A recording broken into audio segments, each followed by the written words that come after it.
I tell you, I wish Mark Sanford would not be in Congress. And I was pulling, like all of y'all were, for Elizabeth Colbert Busch. I mean, think about how we wouldn't have somebody that embarrasses us on a daily basis, just about. But anyway, that happened. I'm sorry it did. But we are very fortunate and happy to have you here today to introduce a good friend who's going to introduce our keynote speaker. Elizabeth, thank you. Hi, good afternoon, everyone. It's good to be back. Good to see all of you. I have been asked to make a few comments before I have the absolute privilege and honor to introduce our keynote.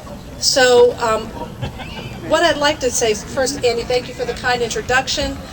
Charleston Democratic County Democratic Club, thank you for inviting me back. It's good to be back with everybody.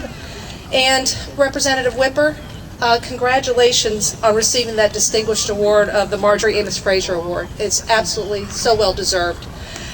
When I was preparing for this today, I actually did my homework. And I did some research about Miss Amos Frazier, and I did some research about Representative Whipper.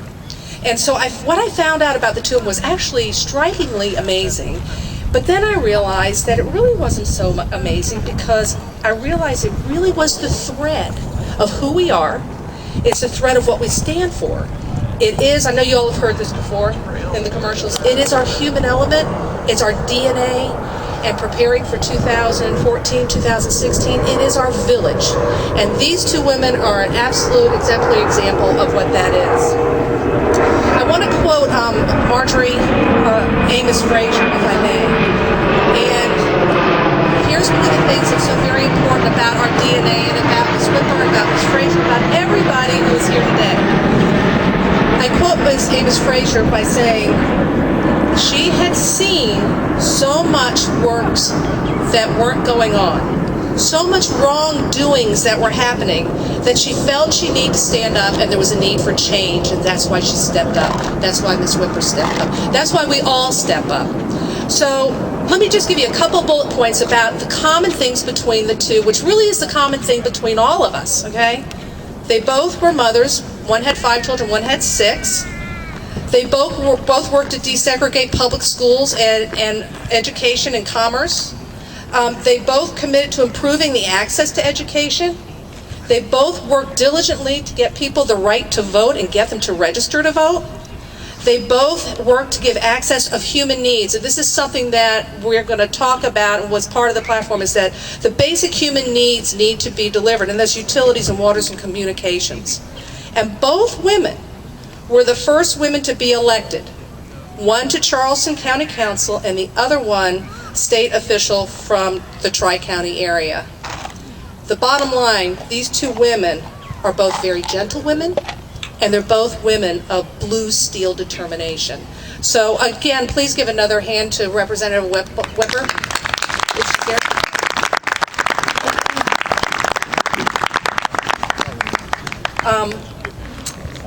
Some of the things that I was asked to do was to talk about some of the things that I see are still the issues.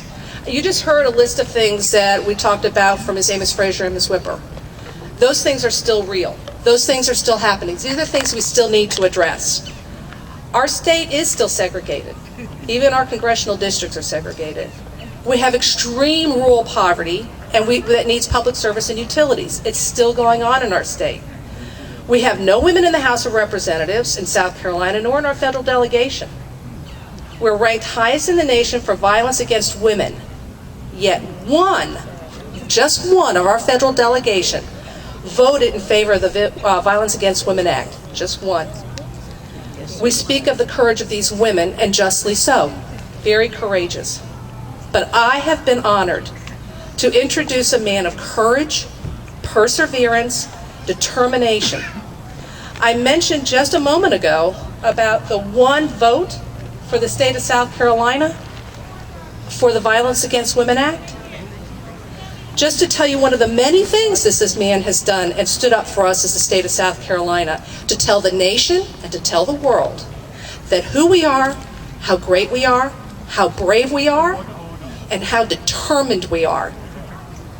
If I may indulge for just a moment, I'm very proud to announce, and I hope all of you will be there, on November the 21st, in the 6th Congressional District, there will be a dedication of the first and only Energy Innovation Center in the world. This Energy Innovation Center brings all forms of energy and applied research and technology together under one roof. Nowhere else in the world is this possible. Nowhere else in the world. This is in South Carolina's 6th District. It's a one of a kind. It opens the doors to economy, jobs. It opens the door to workforce development and education. It diversifies the energy, applied research, and technology portfolio for the state of South Carolina, but also for our nation. Okay? This happens to be because of razor-sharp and focused leadership with a man who sees who we are, what we can do, and what he needs to do to bring our future economy to the state of South Carolina. Ladies and gentlemen, I cannot tell you what a pleasure it is and what an honor it is to be the one to be able to introduce the great Congressman James Clyburn. Please give a sounding